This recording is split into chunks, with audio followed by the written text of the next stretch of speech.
Okay, Bismillahirrahmanirrahim. Assalamualaikum warahmatullahi taala wabarakatuh dan selamat pagi semua. Okay, bertemu kita sekali lagi pada tahun 2021 ini, okay, di mana anda semua sudah pun memasuki ke tingkatan 2, alhamdulillah. Okay, selamat datang ke tingkatan 2. So pada hari ini kita akan memulakan sesi pembelajaran kita pada hari ini dalam bab sains. Okay, dimana kalau kamu rujuk kepada buku teks sains yang telah pun saya berikan secara digital pada kamu di Google Classroom kamu tu, okay, kamu boleh download dan bolehlah kita mula membaca. Untuk tingkatan 2 ini kamu ada 13 bab, okay, yang perlu kita cover, di mana dalam 13 bab ni ada 4 tema lah. Alright. So untuk hari ini kita akan masuk kepada bab yang pertama, iaitu bab biodiversity. Okey, so sekali dengan penerangan video ini juga saya akan sertakan dengan slide PowerPoint yang kamu juga boleh dapati dalam Google Classroom kamu. So bolehlah orang kata merujuk kepada PowerPoint tu sambil kamu mendengarlah saya punya taklimat ataupun penerangan saya pada pagi ini. Alright. So untuk bab 1 iaitu biodiversity. Alright, so bila kita menyatakan perkataan biodiversity, so dia daripada dua perkataan yang berasingan, iaitu bio dan juga diversity. Okay, so perkataan bio itu daripada Latin iaitu bios, yang berarti kehidupan. Okay, maka diversity berarti kepelbagaian. So digabungkan biodiversity yang bermaksud kepelbagaian hidupan.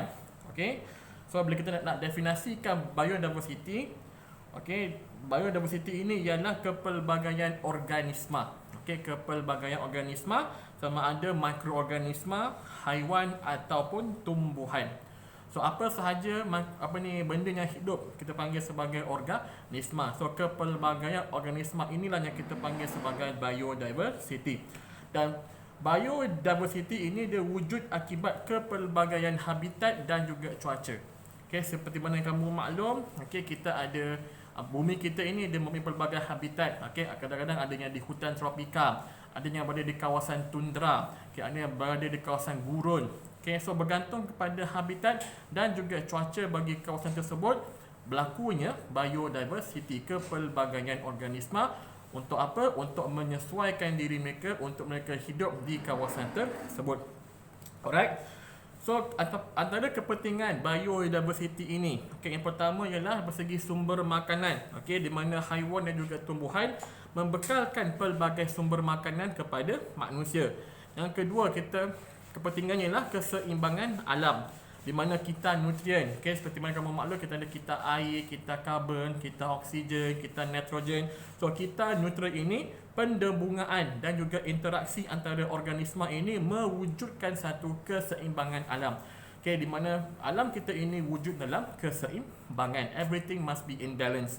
Alright. Yang ketiga ialah tempat rekreasi. So dengan adanya habitat-habitat ini, okay, kepelbagaian organisma ini, kita dapat kita menikmati kawasan yang kaya dengan biodiversity, okay, yang boleh dibangunkan menjadi tempat rekreasi. Contohnya hutan simpan. Okey, kawasan rekreasi di contohnya di Ulu Bendul dan sebagainya, itu contoh adalah kawasan-kawasan yang di tempat rekreasi hasil daripada biodiversity. Dan kita ada apa? Daripada segi kepentingan yang seterusnya, perubatan. Okey, di mana kita ada tumbuhan-tumbuhan herba, okay, yang biasa kamu dengar apa? Kacip Fatimah, tongkat Ali, okay, apa lagi? Ginkgo biloba. Semua ini adalah tumbuhan herba yang digunakan secara meluas dalam pembuatan ubat-ubatan dan juga kosmetik. Okey, dan kita ada apa lagi? Bahan mentah industri. Contohnya seperti apa? Kayu balak, okay, buluh dan juga rotan. Contoh terbaik adalah bahan mentah industri yang digunakan untuk pembuatan perabot, okay, dan juga alatan muzik dan juga untuk membina bangunan. Okay, dan kepentingan yang seterusnya ialah pendidikan.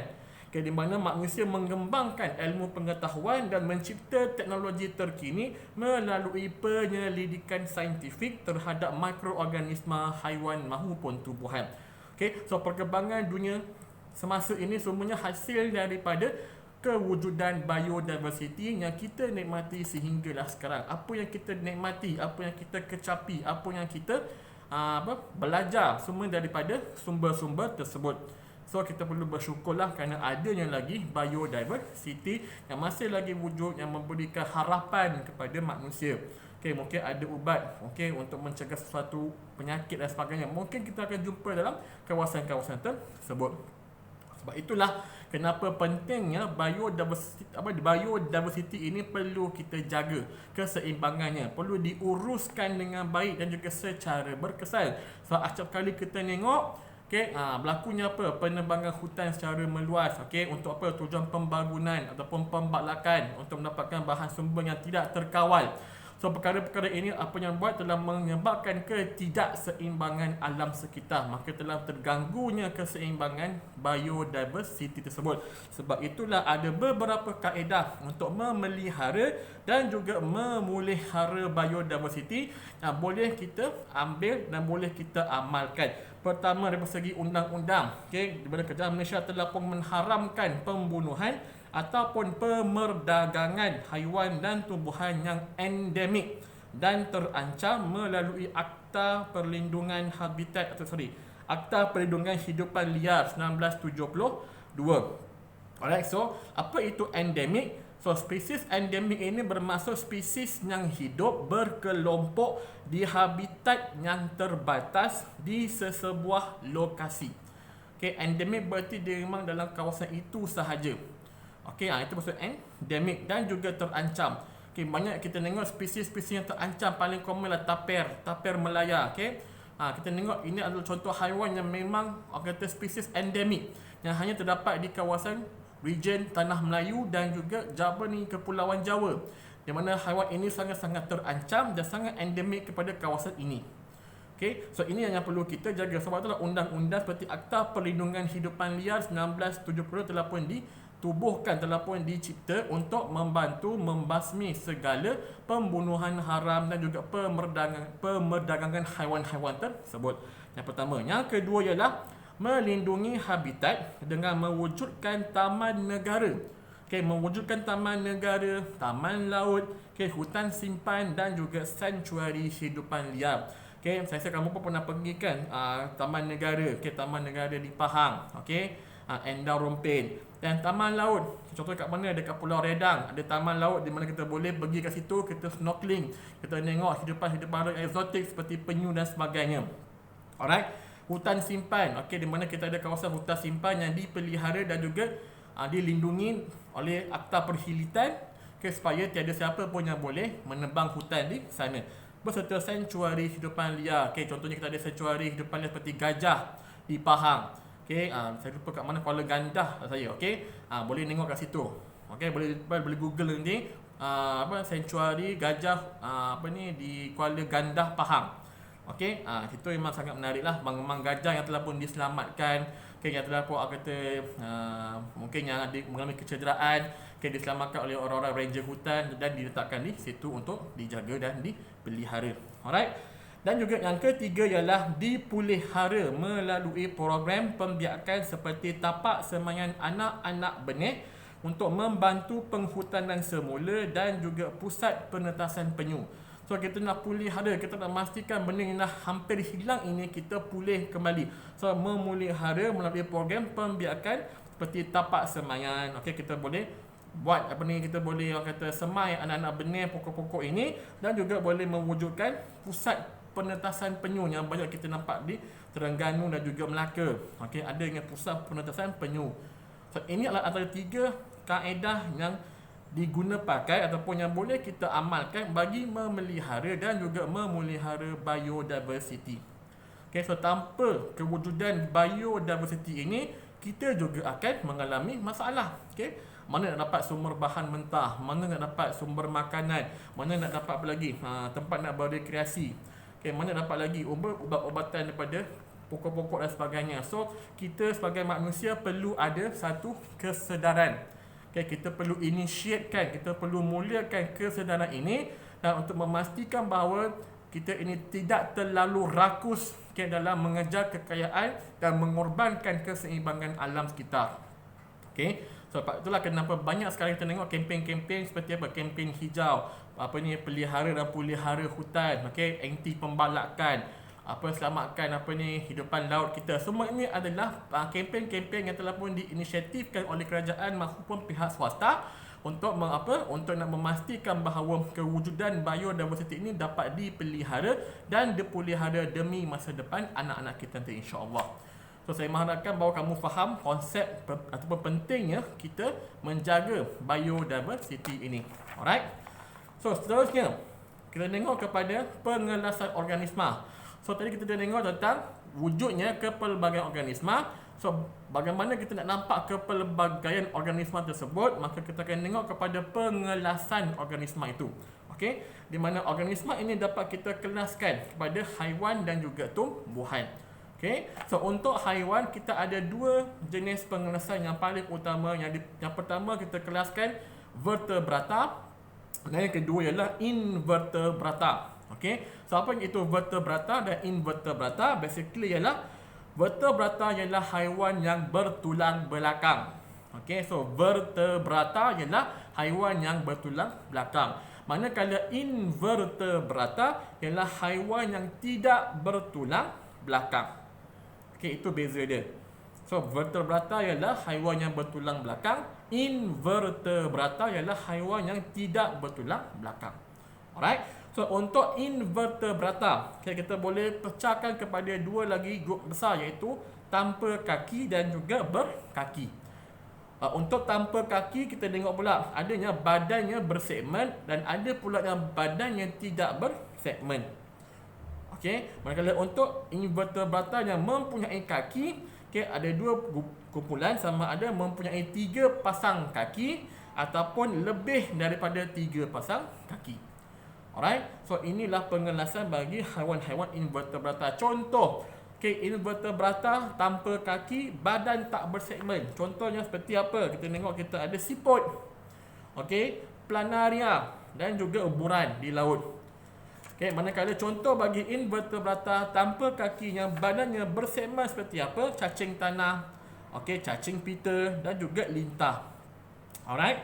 So, untuk invertebrata berkaki yang mempunyai 3 pasang kaki, contohnya seperti apa? Semut, okay, kupu-kupu dan juga lipas. Okay, musuh utama ialah lipas. Alright. Manakala bagi invertebrata berkaki lebih daripada 3 pasang kaki, contohnya seperti apa? Laba-laba, okay, lipan, ulat gonggok, kalajengking, udang dan sebagainya. So ini adalah contoh-contoh invertebrata. Alright. Seterusnya kita pergi kepada haiwan vertebrata yang bertulang belakang. Okay. So untuk haiwan ini dia ada 5 kumpulan major. Okay. Pertama kita ada ikan, amfibia, reptilia, burung dan juga mamalia. Alright, so ulang balik. Untuk haiwan vertebrata yang bertulang belakang ada 5 grup. Pertama ialah ikan, kedua ialah amfibia, ketiga ialah reptilia, keempat ialah burung, kelima ialah mamalia. Okey, untuk kita tengok ikan pertama. Okey, ikan ialah haiwan, okay, yang mempunyai ciri-ciri seperti berikut. Pertama ialah poikiloterma. Okey, apakah itu poikiloterma? Poikiloterma bererti haiwan yang berdarah sejuk. Okay. So bila kita kata haiwan ini berdarah sejuk, dia bererti suhu badan bagi haiwan poikiloterma ini berubah-ubah mengikut keadaan sekelilingnya. Okay. Contoh kalau dia berada di kawasan yang sejuk, maka suhu badannya akan drop. Okay. Kalau dia berada di kawasan yang suhunya tinggi, dia punya suhu badan juga akan semakin tinggi. So itu ialah poikiloterma.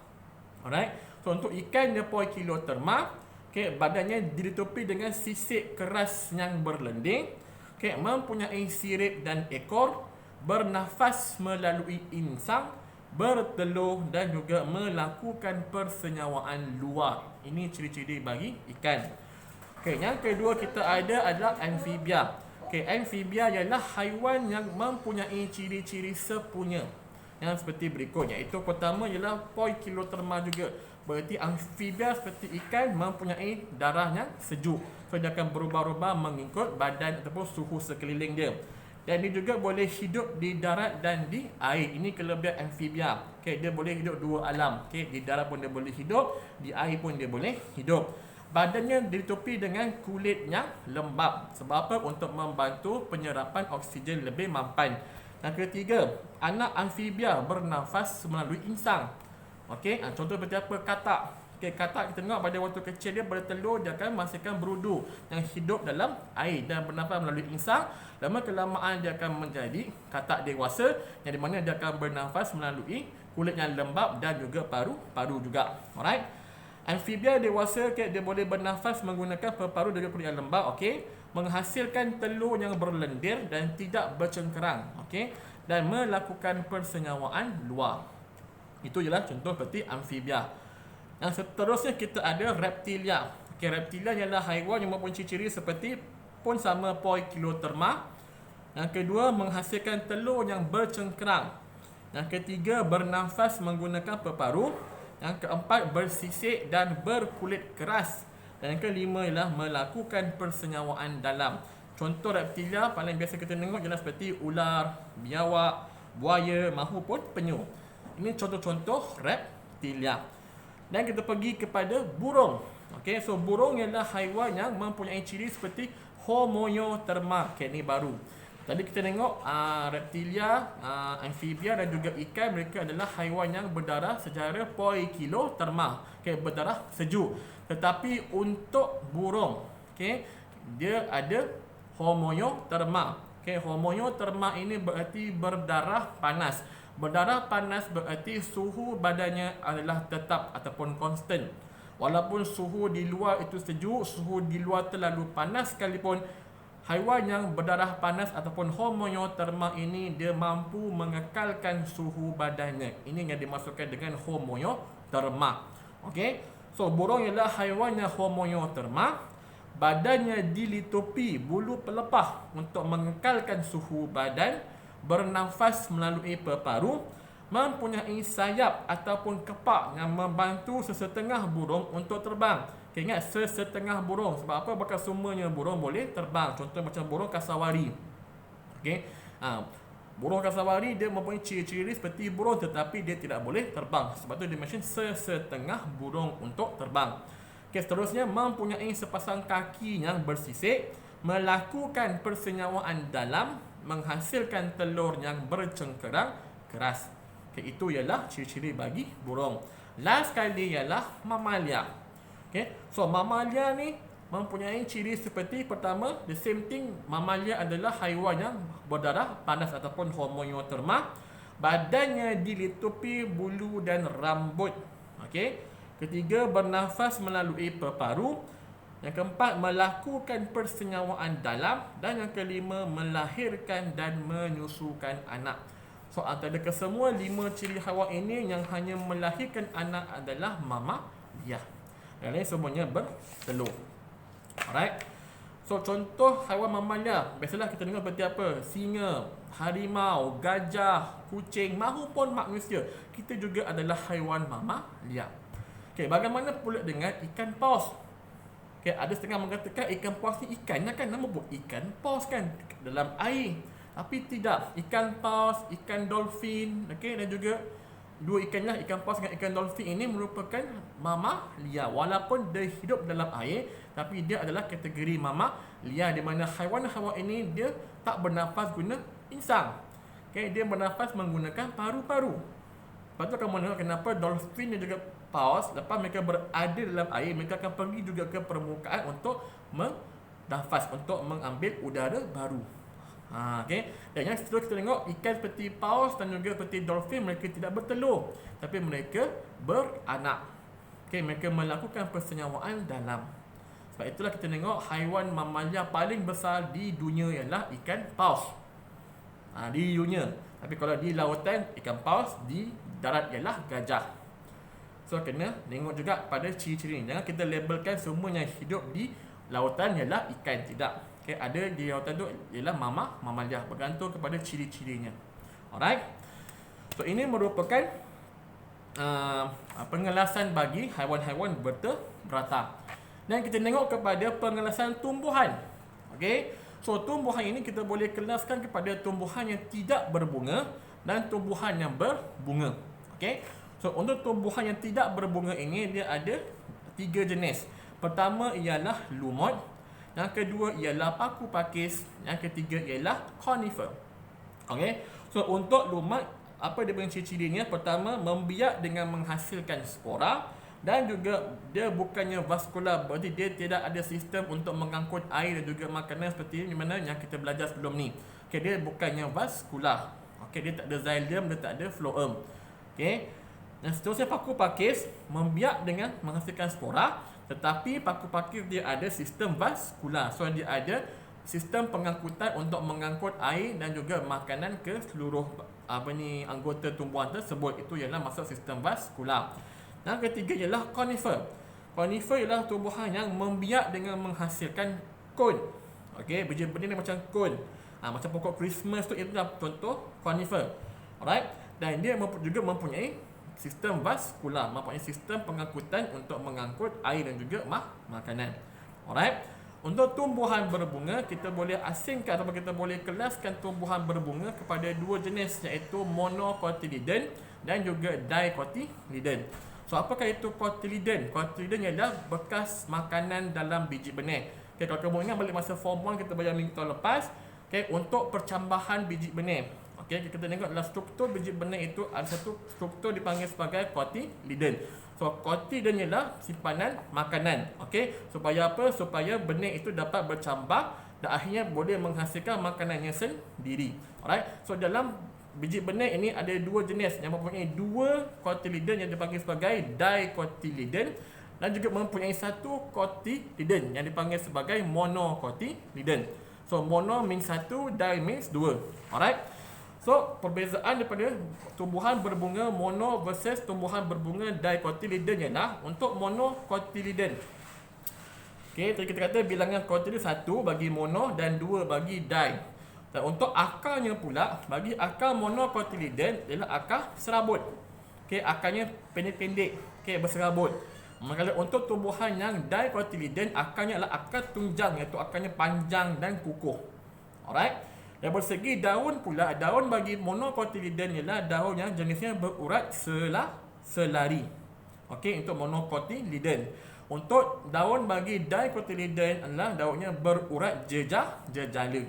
Okey, jejala berarti dia macam patutnya yang tengah tu dia macam ada kesana kan. Macam tu, itulah berjejala. Kalau selari berarti dia selari je straight gitu. Alright. Itu maksudnya. Yang ketiga, tengok pada batangnya. Batang bagi tumbuhan monocotyledon ialah batang lembut. Okey. Manakala tumbuhan dicotyledon, batangnya adalah batang yang keras dan berkayu. Alright. Dan last sekali perbezaan ialah contoh. Contoh bagi tumbuhan monocotyledon seperti apa? Jagung dan juga pokok padi. Ini contoh terbaik. Contoh bagi dicotyledon seperti apa? Pokok durian, pokok rambutan, pokok tomato. Okey, apa saja pokoknya? Kita boleh menghasilkan buah itu, okay, yang besar, tinggi dan tegap, itulah pohon yang dicotyledon. Alright. So inilah contoh-contoh bagi pengelasan haiwan dan juga tumbuhan. Alright. Dan last kali untuk tajuk ini kita tengok kepada membina kekunci dikotomi.